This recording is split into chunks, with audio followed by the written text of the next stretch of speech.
Subimos con esperanza la escalada cuaresmal. El pueblo de Dios avanza hasta la cumbre pascual. Hoy vamos a ver más sobre todo esa experiencia cuaresmal y la experiencia sinodal. El Papa Francisco, perdón que escriba algo para que también puedan tenerlo. El Papa Francisco va a hacer ahorita una analogía. ¿Qué es una analogía? Es una comparación, ¿sí? Comparación que hace el Papa Francisco. No recuerdo si es comparación con él.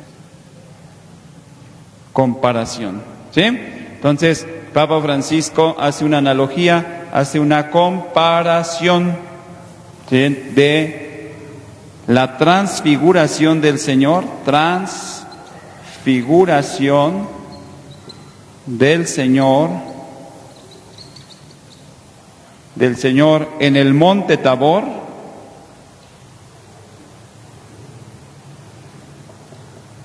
en el monte Tabor, y el camino ¿qué? Ya se les olvidó. En el monte Tabor y el camino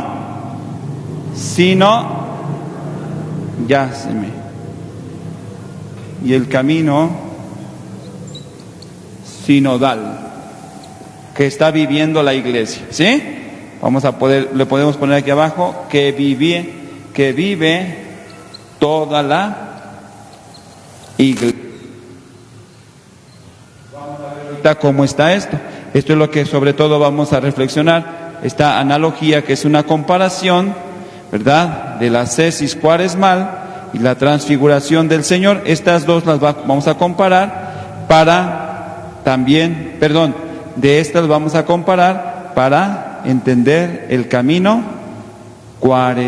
sinodal. Entonces la comparación, analogía, comparación, transfiguración del Señor en el monte Tabor y el camino sinodal que vive toda la iglesia. Vamos a ver. Nos dice el Santo Padre así: el retiro en el monte Tabor. En el retiro en el monte Tabor, Jesús llevó consigo a 3 discípulos elegidos. ¿Quiénes eran? Pedro, Santiago y Juan. Llevó a 3 discípulos elegidos para ser testigos de un acontecimiento único. ¿Cuál va a ser ese acontecimiento? La transfiguración. ¿Y qué es la transfiguración? Una metamorfosis. A ver, los que van a la escuela, ¿qué es una metamorfosis? Un cambio de forma. Aquí está, metamorfosis, ¿sí? Cambio de forma. Jesús se transfigura y cambia de forma en el monte Tabor, ¿verdad? Entonces hay una metamorfosis, un cambio de forma. Jesús les da a conocer a sus discípulos un aspecto único, un momento precioso, ¿verdad? Quiso que esa experiencia de gracia no fuera solitaria, sino compartida, como lo es al fin y al cabo toda nuestra vida de fe. O sea, toda nuestra fe no puede ser solitaria. O nos salvamos en comunidad o nos condenamos solos. ¿Entendido? Entonces, o vivimos la comunidad o no podemos ser parte de la iglesia. Algo que es esencialmente iglesia, lo hemos visto quienes han ido a sus comunidades, lo estamos viendo en las catequesis de la comunidad. Es el otro nombre de la iglesia, ¿ser qué? Comunidad, comunión. Adherido a iglesia va comunión. Por eso quien no va a la comunidad, quien no quiere hacer comunidad, no está haciendo iglesia.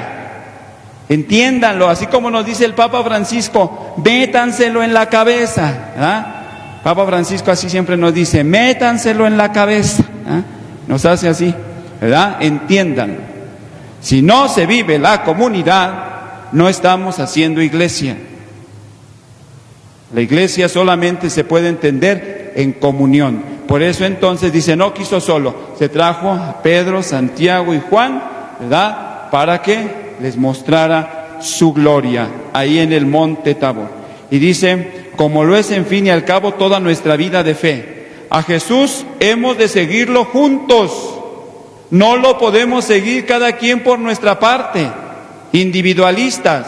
No podemos querer seguir a Jesús individualmente. Ni los ministerios, ni la gente, que desgraciadamente a veces así lo queremos seguir.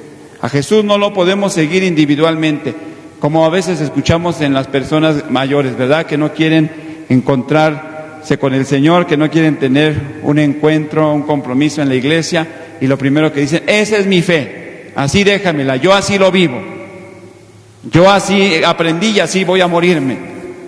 Eso es lo más peor que nos puede pasar como cristianos católicos, porque no estamos puestos al cambio, a la vivencia de comunidad. A mí déjame así, yo así aprendí y así me voy a morir. Yo espero en Dios que al final de cuentas tengamos un arrepentimiento, porque aparte de ser mediocridad, ¿cuándo te encontramos la mediocridad? Pues cuando alguien dice, yo soy así, no voy a cambiar, esa es mi vida, así lo voy a hacer siempre. Ese es un punto de mediocridad, ¿entendido? Cuando una persona de veras te dice que no va a cambiar, que toda su vida va a ser así, ya te está diciendo que es un mediocre. Porque de veras, el que quiere cambiar va a planificar su vida. Por lo menos no puede cambiar, pero ya tiene el deseo, ya quiere hacerlo, ¿sí? Entonces, eso es muy importante y es muy triste escuchar hermanos que así dicen, esta es mi fe, así la vivo yo, a mí déjame vivirla como yo la vivo. El Padre no me tiene que decir a mí lo que tengo que hacer. Tú a mí no me vas a decir cómo voy a vivir mi fe. Tú a mí no me vas a tener que enseñar lo que yo tengo que hacer. No sé si han escuchado personas así, ¿verdad? Si hemos escuchado, pues son personas que quieren vivir la fe individualista. Y dice el Papa Francisco, no se puede vivir la fe individualista. No podemos encerrarnos en nosotros mismos a vivir una vida individualista. O participamos todos juntos como iglesia peregrina en el tiempo, ¿verdad? Para vivir nuestra fe. Y también dice el Papa Francisco, y juntos como iglesia en el tiempo vivimos el año litúrgico. Por ejemplo, hoy la gente asocia la Cuaresma en su casa, en lo que hace. ¿Por qué? Disasociamos el año litúrgico con nuestra vida. Con nuestra vida. Por ejemplo, en mi casa, ¿cómo estamos viviendo en familia la Cuaresma? ¿De veras seguimos respetando en la casa el no comer carne, a excepción de los que, ya dijimos ayer, a excepción de los que digan que no, por sus ideologías y sus tonterías que traen en sus mentes? Pero nosotros que somos católicos, que venimos a misa, que somos evangelizados, que estamos en la parroquia, vivimos el viernes de no comer carne, el ayuno, la vivencia en la casa, le damos austeridad a nuestras familias, a nuestros cuerpos. O también estos viernes nos hemos salido a fiestas, a pachangas, a bailes, a tomar, a esto, al otro, aquello. Que somos católicos. O sea, está la vivencia del año litúrgico con la vivencia de nuestra vida. Ya no, les digo, porque antes se daba una, ¿cómo se dice? Denominación católica mayoritaria. Entonces era como un poquito más entendible, ¿verdad? Que toda la gente pensara un poquito más o menos igual y que todos guardaran los días santos, guardaran el ayuno, guardaran la abstinencia. Bueno, vemos que no lo hace toda la gente, pero nosotros lo estamos haciendo.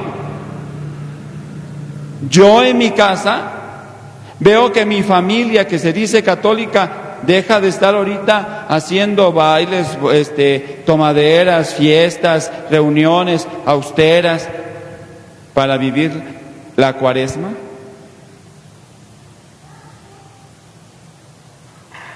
Respetamos los días santos.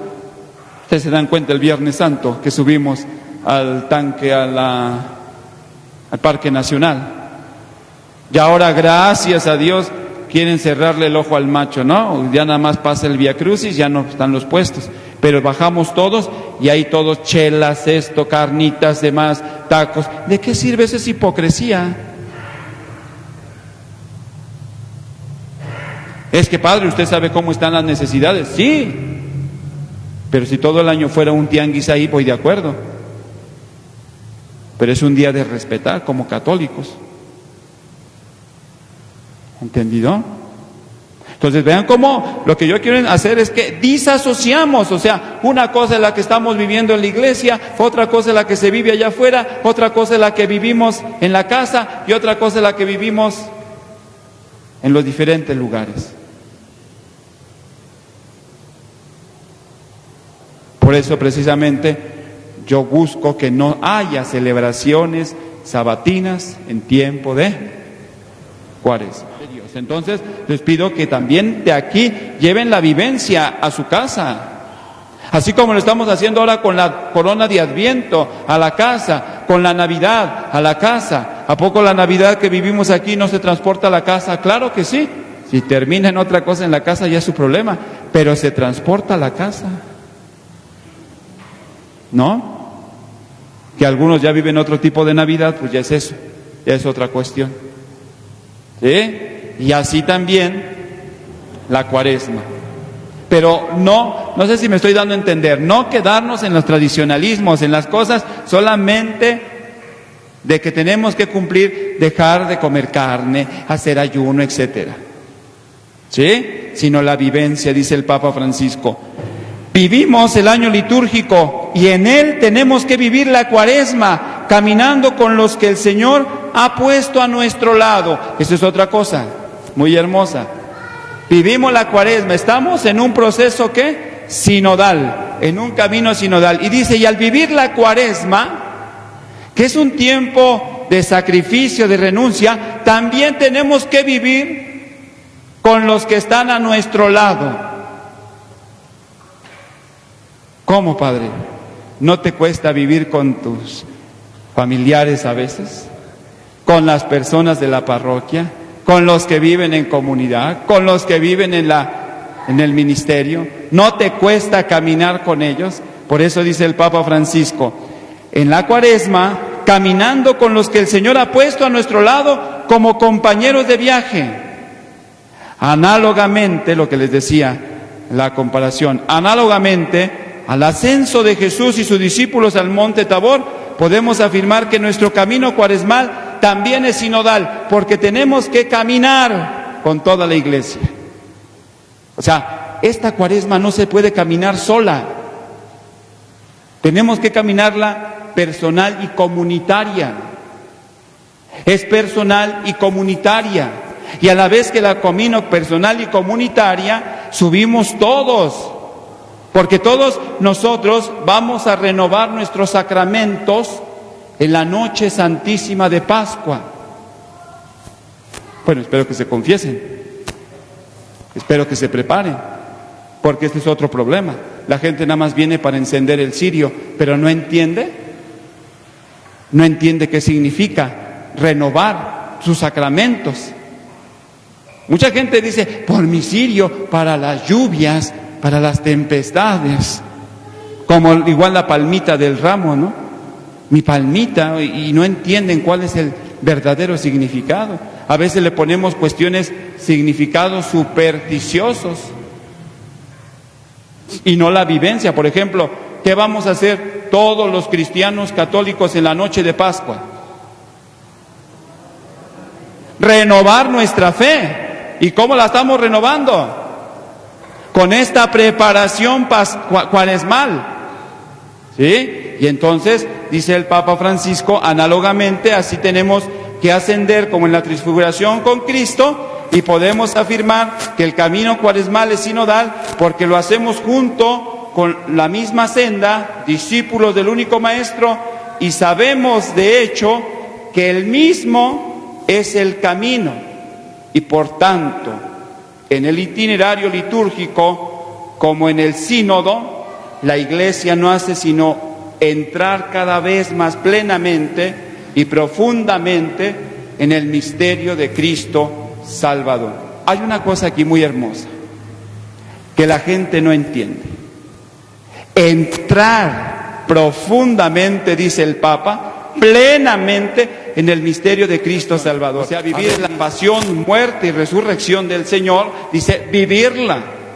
¿Sí? Entrar en ese misterio, es decir, vivir esa pasión, vivir esa muerte, vivir esa resurrección, que es lo que les decía ayer a los que, qué bueno que ahora ya se trajeron todos los de Semana Santa, ¿verdad? Que era lo que les decía ayer. ¿De qué sirve hacer una representación de Semana Santa si yo no vivo el misterio? Y nada más se acaba la crucifixión y ya no venimos ni a la gloria del Señor. No tiene sentido. Ahora, precisamente por eso también les he enseñado, el ayuno del miércoles de ceniza es un ayuno ¿de qué? De penitencia. Muy bien, Claudia. Y el ayuno del Viernes Santo es un ayuno ¿de qué? Pascual. ¿Por qué? Porque yo soy cuerpo de Cristo, porque me meto al misterio de Cristo y muero con Cristo. Por eso también hay ayuno el sábado santo, no nada más el viernes. Nada más que ya no nos gusta y por eso ya no decimos el sábado. Pero también hay ayuno el sábado. ¿Por qué? Porque el viernes y el sábado entramos en el ayuno, porque somos cuerpo de Cristo, padecemos con Cristo, morimos con Cristo, somos sepultados con Cristo y resucitamos con Cristo. Por eso vean la diferencia entre el ayuno de estos días penitenciales, se llama ayuno penitencial, y el ayuno del Viernes Santo y del Sábado Santo se llama ayuno pascual. ¿Cuál es la diferencia? En los ayunos de este tiempo yo me estoy absteniendo, me estoy, ¿verdad?, humillando delante de Dios para cambiar mi soberbia, para doblegarla, para cambiar mi orgullo, para cambiar mi forma de ser. Estoy dejando sentir hambre, ¿para qué? Para doblegar, disciplinarme. ¿Sí?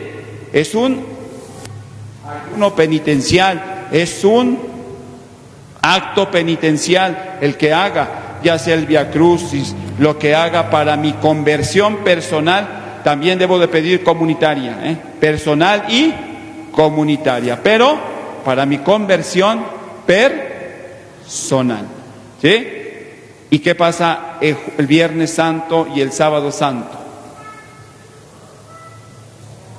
Entiendo el misterio de lo que es la Iglesia.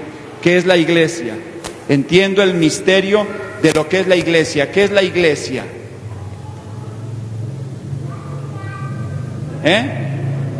Cuerpo de Cristo. Entonces ese es el misterio. El misterio es ser cuerpo de Cristo. Por eso entonces yo, cuerpo de Cristo, sufro con Cristo, muero con Cristo y resucito ¿con quién?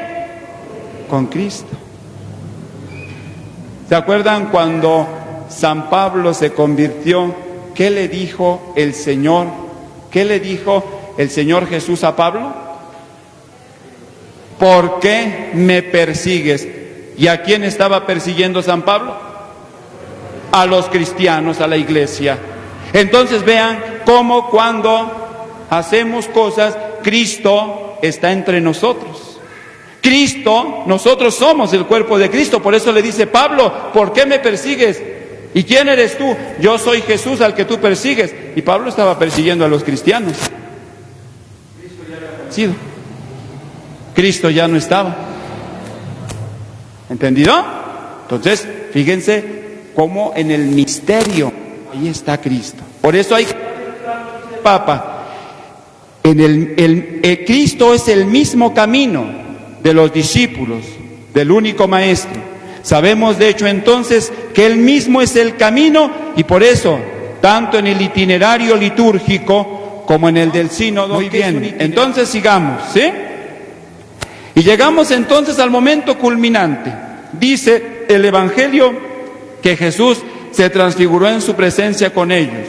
Su rostro resplandecía como el sol y sus vestiduras se volvieron blancas como la luz.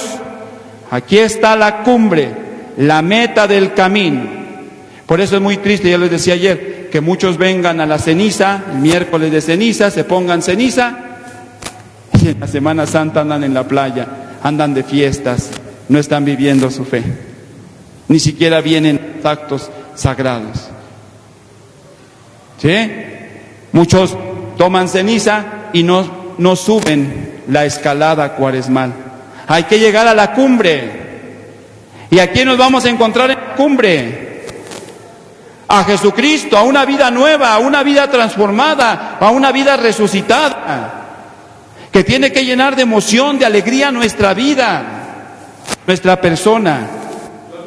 La meta del camino, ¿sí?, es la cumbre. Al final de la subida, mientras estaban en lo alto, en el monte con Jesús, los 3 discípulos se les concedió la gracia de verles en su gloria. ¿Por qué les concedió esta gracia? A ver, acuérdense. Ayer lo dijimos. ¿Por qué les concedió esta gracia de verla en su gloria? Era un consuelo, ¿ante qué? Ante lo que iba a suceder. A ver, ¿tú sabes lo que te va a suceder mañana? ¿Tú sabes lo que te puede suceder este año? ¿Sabes si te vas a enfermar? Felipe no sabía si se iba a enfermar hace 2 años. Sabía que podía ser, pero no sabía ni cómo. ¿Ustedes creen que yo hubiera superado la muerte de mi mamá y mi enfermedad si no hubiera estado preparado tan fácilmente? ¿Cuántos de ustedes no han podido superar duelos, tristezas, enfermedades, problemas? ¿Por qué no se pueden superar? Porque no estamos viendo a la cumbre, porque no nos estamos preparando.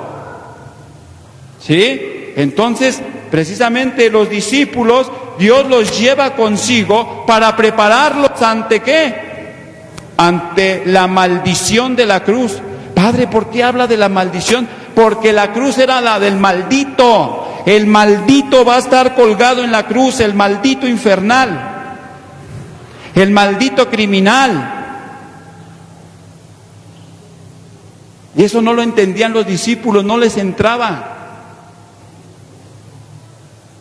Para nosotros lo entendemos, mira nuestro Cristito, ay, gracias Señor, qué amoroso, qué grande eres. Pues sí, porque estamos recibiendo todas las gracias de los primeros cristianos, porque ya sabemos por qué y para qué. Pero los primeros discípulos no lo sabían, y si no se preparaban, no iban a poder ¿qué? Soportar el escándalo, y no lo soportaron. ¿Cuántas veces llegó Jesús y les dijo, esperen aquí, hagan oración? ¿Y qué hicieron? ¿Sí? Se durmieron. ¿Y qué les dijo Jesús? El reproche de Jesús. A ver, los de Semana Santa, a ver. No puedes ni una hora estar despierto. Cuando vienen a la hora santa y están. No puedes ni una hora estar despierto. Entonces, muchas veces tú no sabes lo que va a pasar mañana. Tú no sabes si te vas a enfermar, tú no sabes si vas a morir, si algún hijo tuyo, alguna familiar, alguien. Si no estás preparado hoy, mañana no vas a poder soportar. ¿Entendido? Yo una persona, bueno, hay muchas personas conozco en la vida, ¿verdad? Pero aquí, por ejemplo, Delia, una vez yo la vi cuando murió su esposo. ¿Ah? Supo sobrellevar ese momento. Yo sé que muchos de ustedes, pero bueno, yo lo vi a ella. ¿Cómo quedó ese momento? A mí me sorprendía su fe.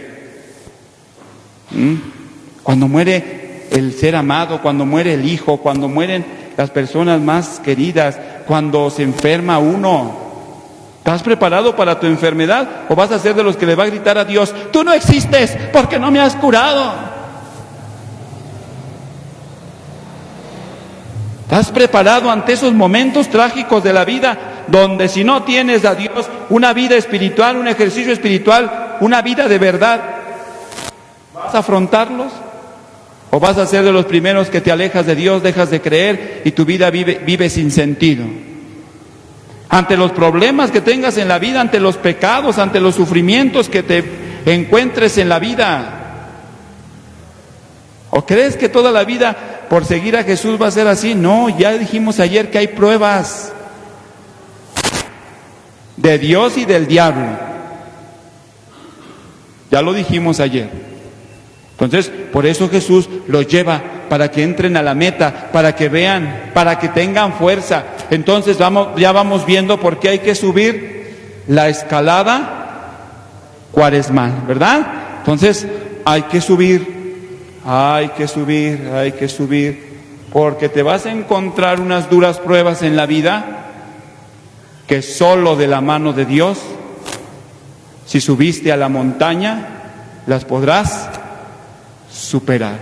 Ok, sí, es una lucha, pero esa lucha nos va a dar la fortaleza, precisamente la ascesis, la espiritualidad, el subir con Cristo a la montaña. Sí, que el Papa Francisco nos está poniendo esta analogía: subir con Cristo a la montaña. ¿Sí? Fortalecer nuestra vida espiritual. Fortalecernos, o sea, debemos estar fortalecidos.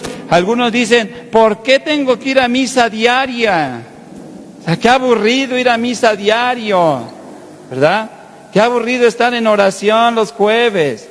Qué aburrido estar a la comunidad. Pero entender esa parte, ¿verdad? ¿Por qué a misa diario? ¿Por qué oración? ¿Por qué esto? ¿Por qué el otro? Porque me voy a fortalecer. Me voy a fortalecer para la prueba. Hay pruebas que no podemos de veras pasar si no estamos fortalecidos. Si no vivimos verdaderamente lo que es. O sea, de veras, Dios no es un juego. Y eso es lo que les exijo, por ejemplo, a Semana Santa. ¿Sí? Si no se preparan para esto, o es un teatro que no sirve de nada porque no le va a decir nada al pueblo más que un teatro, y donde el pueblo va a venir al teatro, no va a venir a la fe.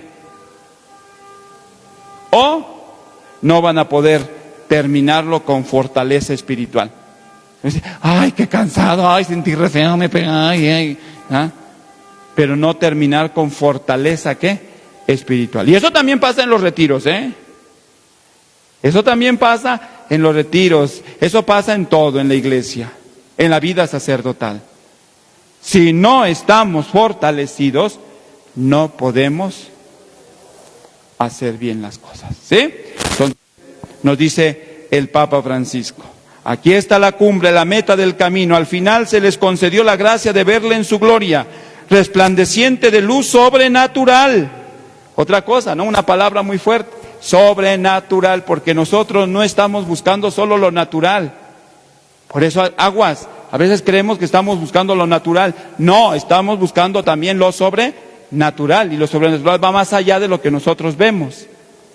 Va más allá, no nada más lo que hay aquí, ¿verdad? Entonces dice el Papa Francisco: resplandeciente de luz sobrenatural, una luz que no procedía del exterior, sino que se irradia de Él mismo, una luz que la da el mismo Cristo. Esa fuerza espiritual, esa gracia celestial la da el mismo Cristo y no procede del exterior, procede de Cristo. Por eso cuando nosotros vivimos las cosas de Cristo, las cosas de Dios, se nota en nuestra vida. ¿Qué pasó con Moisés cuando bajó de la montaña? Resplandecía brillaba su rostro, todos los veían brillante y él no se daba cuenta. ¿Sí? Entonces, nuestra vida también tiene que brillar, ¿eh? Tiene que irradiar esa belleza ¿de quién? De Cristo. Pero si no buscamos esto, no llegamos a esa belleza ¿de quién? De Cristo. La belleza de los discípulos hubieran podido hacer para subir al Tabor, la belleza divina de esta visión fue incomparablemente mayor que cualquier esfuerzo que los discípulos hubieran podido hacer para subir al Tabor. ¿Sí? Entonces, lo que ellos vieron, probablemente, ¿qué le cuesta a un excursionista subir a una montaña? ¿Qué te cuesta a ti subir a un monte? ¿Qué les cuesta a ustedes subir al tanque 2, al 1, ¿sí? Cuando no hay combis? Yo a veces sí los considero, los que viven más cerca, pues llegan más rápido. Pero hay otros que les toca otra calle, al tanque 1, ¿ya? Y a otros les toca hasta el tanque 2, otros a Parque Nacional, y otros hasta la punta. ¿Qué cuesta subir, verdad? Bajar como quiera, pero subir. Pero dice aquí, pongo ese ejemplo desde nuestra misma realidad, ¿verdad? Dice, la belleza divina de esta visión fue incomparablemente mayor que cualquier esfuerzo que los discípulos hubieran podido hacer para subir al Tabor.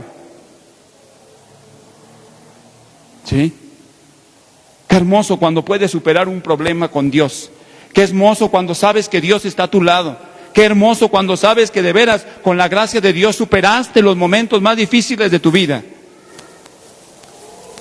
Hay muchas cosas que tuvimos que hacer, sacrificar y demás, pero superamos cuántas cosas. ¿Sí? Lo que vimos, lo que experimentamos, era más grande que lo que sacrificamos. Ahora, pónganlo en estas dos formas, porque también vamos a la vida eterna. Como en cualquier excursión exigente de montaña, a medida que se asciende es necesario mantener la mirada fija en el sendero. Pero el maravilloso panorama que se revela al final es lo que sorprende y es lo que dice que haga que vale la pena hacerlo. Yo ahorita volteé hacia Rubén, hacia Diana, hacia Liz, hacia ellos, los matrimonios. Mejor es sacrificio, preparar el retiro, esto, lo otro, aquello, etcétera. Pero cuando vemos que sí hay hermanos, que hay familias, ¿verdad?, que han encontrado una nueva forma de vivir, que han encontrado una manera para superar sus momentos difíciles, ¿qué decimos? Vale la pena, vale la pena, vale la pena hacer las cosas. Así también nosotros. También el proceso sinodal parece a menudo un camino arduo. Ya ven cómo han criticado ahorita al Papa Francisco con el camino sinodal, ¿verdad? Y cuántas cosas. ¿Qué es el camino sinodal? Caminar juntos. Pero cuidado, ya hemos visto que caminar juntos no es lo mismo, ¿sí? ¿Verdad? Caminar juntos puede ser que vayamos caminando juntos sin darme cuenta de quién tengo a mi lado. Entonces, también hay que tener mucho cuidado en ello, ¿sí? Porque puedo ir caminando junto, voy caminando, pero no sé quién va a mi lado. No sé qué vive. No sé qué siente, no sé qué experimenta, no sé qué está necesitando. Entonces, cuidado cuando digamos, ¿qué es sinodalidad? Caminar juntos, sí. Pero yo puedo ir caminando junto y ni siquiera saber quién va ahí a mi lado. E interesarme ni pelar al que va a mi lado. Entonces, no hay que caer, porque en esta palabra podríamos caer en una trampa. Caminar juntos. Entonces, no es el hecho de ir todos caminando ahí. Que vamos caminando. No, es el hecho de también voltear. La otra parte de la sinodalidad, ¿cuál es? Escuchar. Caminar juntos y escucharnos juntos. Entonces, tengo que atreverme ¿a qué? A escuchar. ¿Los discípulos escucharon la voz del Señor? Les costó. Y ahorita el Señor les va a dar, eso lo vamos a ver mañana, pero el Señor les va a dar un mandato, les va a dar un mandato, ¿sí? Pero entonces, fíjense, el camino de la sinodalidad, ¿a qué nos lleva? Sí, a caminar juntos, hasta de la mano si quieres, pero darme cuenta que ella es esperanza, ¿sí? Montiel San Juan, ¿sí? Que vive aquí en el pueblo, que es esposa de Víctor Hugo, que tiene sus hijos, que probablemente tiene estas necesidades, que así. No digo más porque yo conozco algunas cosas, ¿sale? Caminar juntos significa saber quién somos también, quién va a mi lado, qué problemas, qué tristezas, qué angustias.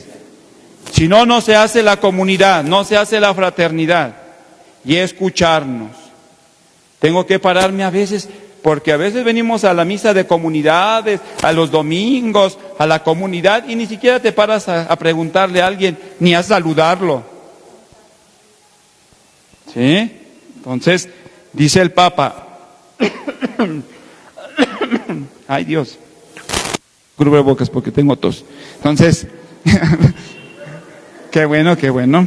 También todo el proceso, fíjense bien, también todo el proceso sinodal parece a menudo un camino arduo, lo que a veces nos puede desalentar, porque los hermanos a veces son hijos con nosotros, o nosotros también hijos con los hermanos, ¿sí? Y entonces nos puede desalentar el caminar. Este grupito que se está haciendo de Semana Santa, a veces no se van a entender todos. Y se pueden desalentar. El ministerio de matrimonios, de jóvenes, de liturgia. Hay unos muy buenos que dicen, aquí estoy para echarle ganas. Y hay otros que son los eternos negativos, ¿verdad? En el de la misericordia no se diga, ¿verdad? Entonces, en la comunidad, porque hay unos que no quieren caminar. Y casi los estás jalando y no entienden hacia dónde vamos. Y dice el Papa, puede desalentarnos porque nos puede también parecer arduo. Entonces hay que tener cuidado, porque en la ascesis cuaresmal también es ardua. Y podemos desesperarnos en estos 40 días. Y el demonio te va a meter el pie. Te va a meter el pie. Y a mí me gustó mucho. En estos días escuchaba a un sacerdote, ¿verdad? Y decía, no, si te mete el demonio el pie en la cuaresma, si te lo mete el demonio el pie en la cuaresma, confianza y más confianza en Dios, porque lo que quiere el demonio en la cuaresma es es que tú dejes de confiar en Dios. Va a desalentar, te va a hacer caer en algún pecado. Y tú vas a decir, pero yo le había prometido a Dios. Yo estaba de veras. Y te va a querer manipular, maniatar, para que tú te sientas desalentado y digas, no, esto no se puede. Y dejes de confiar en ¿quién? En Dios. Entonces, si tú en este caminar te encuentras con un desaliento, ¿cuál es la medicina? Confianza en Dios, volver a confiar en ¿quién? En Dios. No dejes de confiar en Dios, porque lo que el demonio hace es que tú desconfíes de Dios. El demonio te va a ganar cuando tú desconfíes de Dios. ¿Para qué sirve si el nivel que hacemos? Yo otra vez volví a caer en lo mismo. No, yo ya no puedo. No, esto ni sirve. El demonio quiere que desconfíes ¿de quién? De Dios. ¿Sí? Entonces dice el Papa, todo esto te puede desalentar, pero lo que nos espera al final es sin duda algo maravilloso, ¿sí? Y sorprendente, que nos ayudará a comprender mejor la voluntad de Dios y nuestra misión al servicio de su reino. Fíjense, palabras del Papa Francisco. Lo que nos espera al final. Los discípulos cuando subieron las montañas, ¿entendieron lo que iban a ver allá arriba con Jesús? No. ¿Y qué dijeron? Que a gusto estamos aquí, hagamos 3 chozas. Ya ni siquiera pidieron para ellos. Fíjense, cuando uno aprende a estar con Dios, ya empieza a quitar el egoísmo. Cuando uno ya está con Dios, ya no piensa en uno. Hagamos 3 chozas, una para ti, una para Moisés y una para Elías. Ellos ya ni se contaron. Nada más que hay un problema. ¿Cuál creen ustedes que fue el problema de los que subieron a la presencia del Señor? ¿Cuál era el problema de ellos en ese momento? Que a gusto estamos aquí con Dios. Bueno, pero Cristo los llevó, no fue mi culpa. Ajá. Cristo me llevó, no fue mi culpa. Él me trajo al retiro, yo sentí bien bonito, sentí que hasta todo me volteaba. Yo ni quería venir, Él me trajo. Muy bien, que todavía no vivía en la pasión, que todavía no resucitaba a Cristo gloriosamente después de la muerte, y que seguían siendo los mismos terrenales, nada más con una probadita de fe, nada más con un consuelo de Dios. Ojo, a veces nos pasa eso, que vamos al retiro, que vamos a esto y sentimos el consuelo de Dios, la probadita de Dios, y nos sentimos bien padre, pero después seguimos siendo los terrenales. Y cuando volvemos otra vez a bajar de la montaña, otra vez volvemos a lo mismo. Por eso Cristo cuando bajan, que les dice, apártate de mí, Satanás.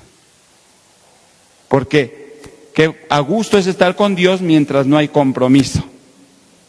Que a gusto es estar con Dios mientras no hay trabajo, mientras no hay oración, mientras no me exijan. Que a gusto es estar con Dios, pero cuando ya me exigen,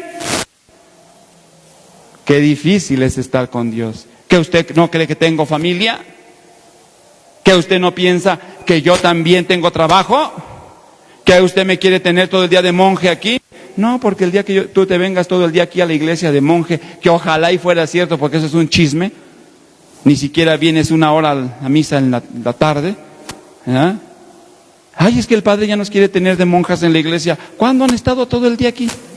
Si acaso el día que debemos estar todo el día aquí, o los días que debemos estar todos los días aquí, o el día es jueves, viernes, sábado y domingo de resurrección. Semana Santa. Son los días en los que sí deberíamos de estar la mayor parte del día en la iglesia, en la casa. ¿Entendido? Pero son entendibles. Son los días que entramos a vivir los misterios de Dios. Bueno, entonces eso nos dice el Señor.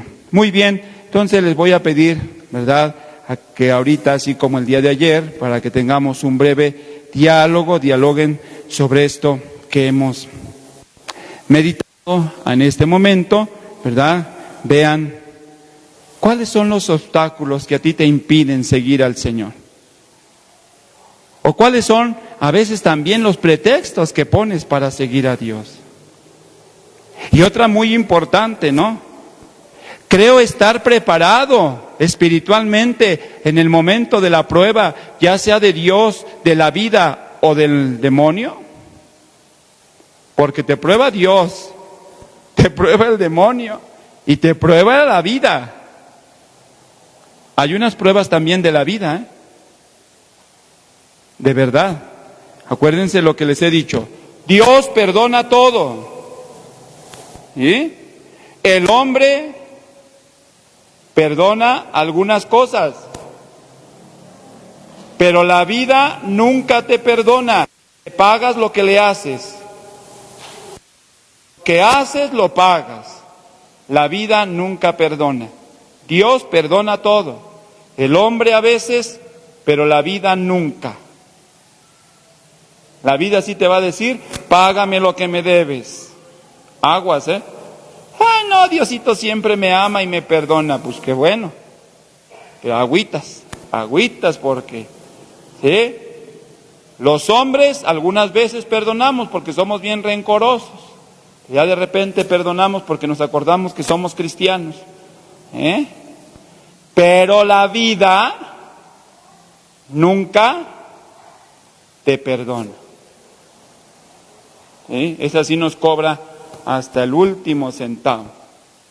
Entonces, estoy preparado para esto, para el momento en que tuviera que vivir una prueba, en este momento, ¿no? En esta, ¿sí?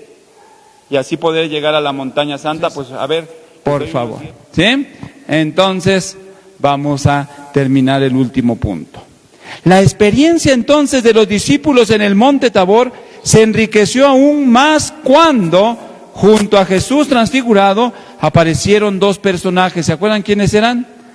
Moisés y Elías, ¿verdad? Que estos personificaban la ley y los profetas. Moisés la ley y Elías los profetas, los grandes que anunciaron las maravillas de Dios, los grandes que anunciaron las promesas de Dios y que ahora en Jesús se cumplen sus promesas, sus maravillas. Es que los que nos dice un profeta, lo que nos predica un profeta, lo que nos predica la ley del Señor, es para que nosotros podamos ver las maravillas de Dios. Por eso Pedro, Santiago y Juan se llenaron, ¿verdad?, de admiración, porque se estaban cumpliendo. Vieron a Moisés, vieron a Elías. Seguramente que Pedro, Santiago y Juan sabían algo de Moisés y de Elías, porque eran judíos. Los judíos no son como los católicos, ¿eh? No. ¿Por qué dice que no? A ver, ¿quién dijo no? ¿Por qué los judíos no son como los católicos? Porque son judíos. No, pero ¿por qué? No, dejen de que no crean en Cristo, de que no crean en la Virgen. No, dejen de eso. Porque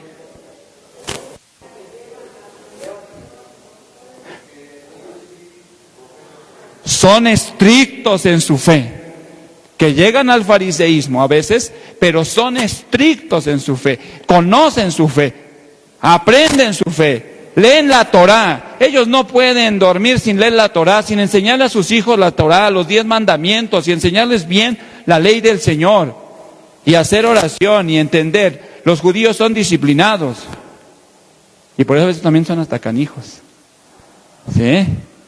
Y ganan un chorro de dinero,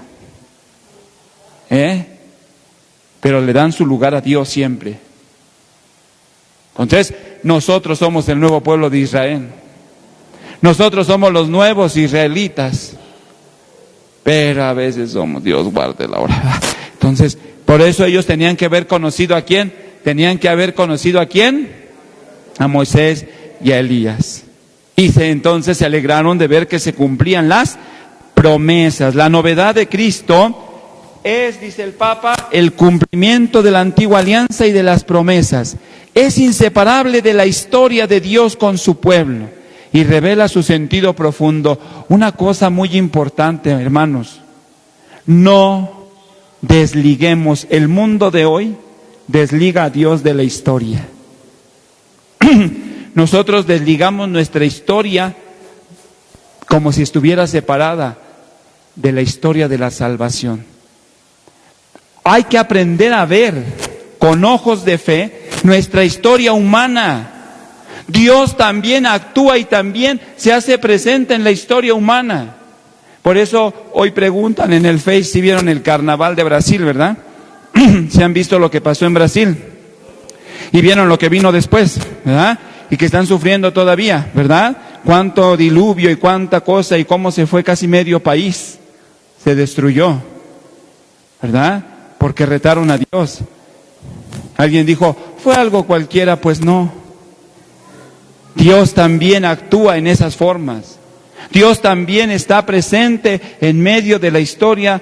Gracias, Dios, Agustina, qué buena. Actúa en nuestra propia historia, en la historia de la salvación, en la historia del mundo. No desencarnemos la historia de Dios, No le quites a tu familia la historia de Dios. Dios tiene que estar presente en tu familia, en tu casa, en tu vida.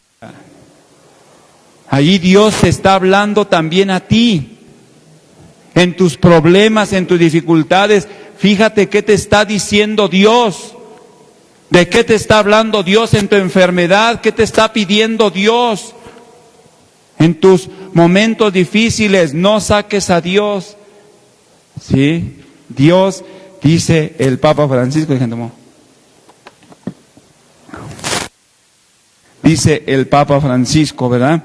Dios ahí está, ¿sí? Es inseparable de la historia de Dios con su pueblo y revela su sentido profundo, ¿sí?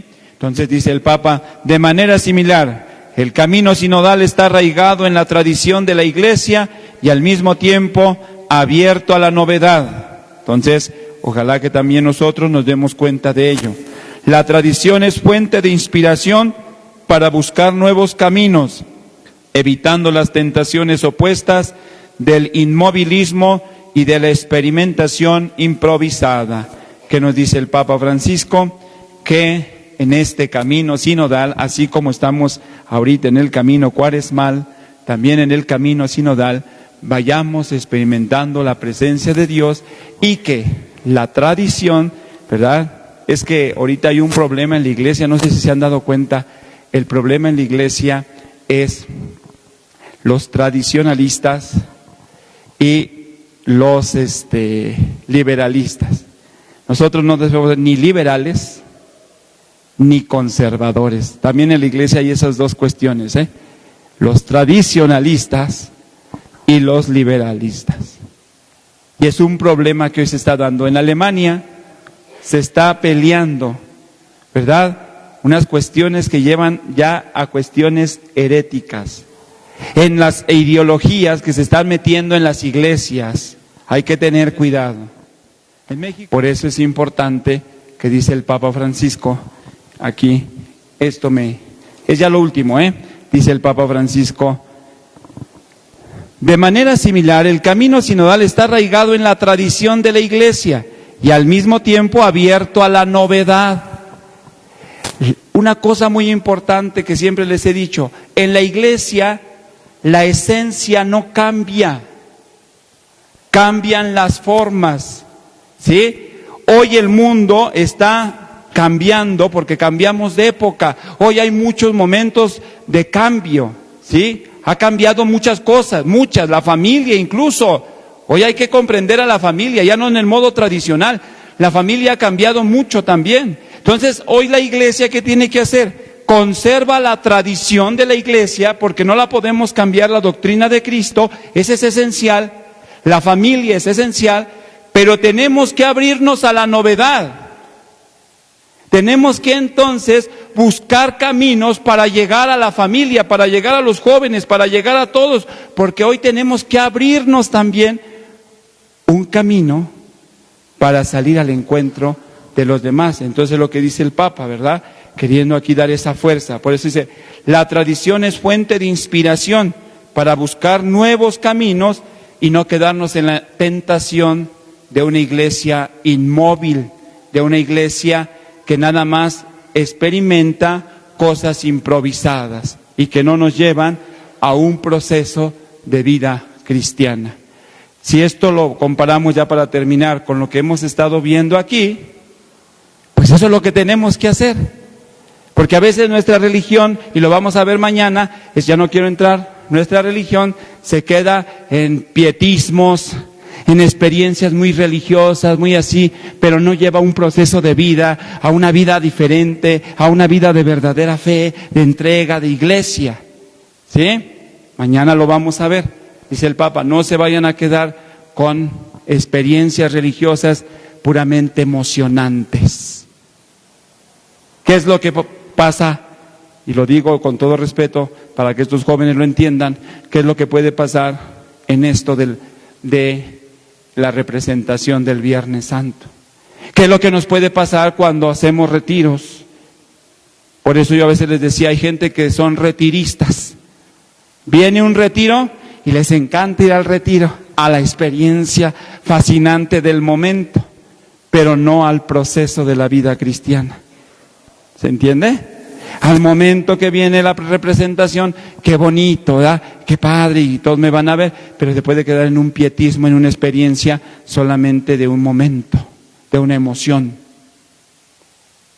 O quedamos en el inmovilismo. Por eso entonces hay que ver si mi fe de veras está correspondiendo a lo que quiero vivir verdaderamente. Veamos, para terminar, Papa Francisco, ascesis cuaresmal, un camino sinodal.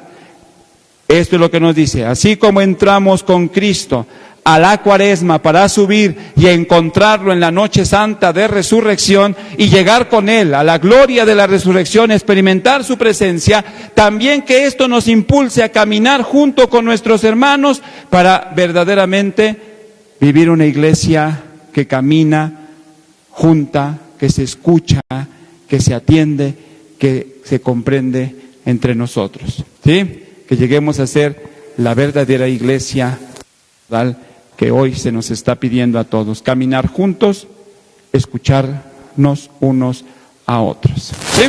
Entonces, pues ahí le paramos por el día de hoy. Amado Jesús, en esta noche te damos gracias por este segundo día de ejercicios espirituales. Te pedimos, Señor, que lo sigamos realizando en nuestra casa. Sabemos que no es fácil atender a estas meditaciones, reflexiones, porque es poner todo nuestro pensamiento, nuestro cuerpo, nuestro espíritu para hacer estos ejercicios espirituales. Ayúdanos, Señor, a tener una verdadera ascesis espiritual, para que podamos combatir al mal, para que podamos vencer la tentación, para que podamos de verdad sentir tu fuerza y tu amor, y podamos experimentar días de gracia y de bendición. Ayúdanos, Señor, para no echar en saco roto estos días de penitencia. Ayúdanos para que podamos hacer esa penitencia que queremos ofrecerte, por el bien de nuestra iglesia, de nosotros, de nuestra alma, de nuestra familia. Ayúdanos a que nuestros actos de vida diaria correspondan también en nuestra casa, y estos actos también de la liturgia en la iglesia nos ayuden a tener una vivencia verdadera del año litúrgico, que podamos vencer los obstáculos, los problemas, las dificultades, pero sobre todo, Señor, haz que tengamos un espíritu fortalecido con la ascesis espiritual, un espíritu que esté lleno de tu presencia para que en el momento de la prueba, de la tristeza, de la duda, del momento difícil de la enfermedad, de los momentos más fuertes en nuestra vida, sepamos vencer todo ese escándalo, todo ese momento difícil, porque tú nos ayudas, nos fortaleces y nos das tu paz. Gracias, amado Jesús. Ahora nos vamos con tu presencia, con tu amor, sintiendo que en nuestro corazón se hace presente tu vida y que cada uno de nosotros experimenta constantemente tu amor y tu misericordia. Gracias por todo lo que hoy nos has dado y que nos quedamos en las manos tuyas, querido Jesús, para que tú hagas de nosotros lo que tú quieras y hagas de nosotros ese vaso nuevo, ese barro nuevo con el que tú formes una nueva persona y nos des un nuevo corazón para una vida verdadera en el Espíritu y una vida en el amor de Cristo y de nuestra iglesia. Santi